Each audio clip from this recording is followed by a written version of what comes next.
salut, ça va? Aujourd'hui on fait une analyse de film.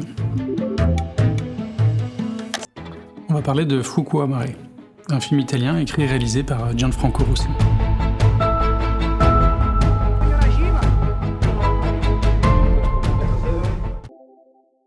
Alors le réalisateur et le monteur ont des outils cinématographiques, certains sont classiques, et d'autres sont moins courants dans le cinéma documentaire. Ensuite, un autre outil, ça va être la gestion du temps. Alors Rossi, il fait pas un film par accumulation, il le fait avec le temps. Les plans respirent, on a droit à des silences qui durent, on revient à des endroits qu'on a déjà vus, et il va montrer peu de lieux différents. C'est la durée qui va nous donner le droit, enfin presque le devoir, de ressentir et de penser. Elle fabrique presque un contrat. Si je te laisse du temps, toi, tu peux y prouver quelque chose sans qu'on te manipule. Enfin, ça reste un film, donc de fait, on est toujours manipulé, mais un peu moins, en tout cas, que d'habitude. Donc le temps amène petit à petit du sens. On va avoir un plan qui dure 10 secondes de plus, de fait, ça va nous obliger à habiter l'espace plutôt qu'à le consommer. On va être obligé d'être dedans, de regarder, d'aller dans le détail, de s'en imprégner. Donc passer du temps à nouveau dans le même lieu, ça va demander de faire l'effort de se demander pourquoi on y revient.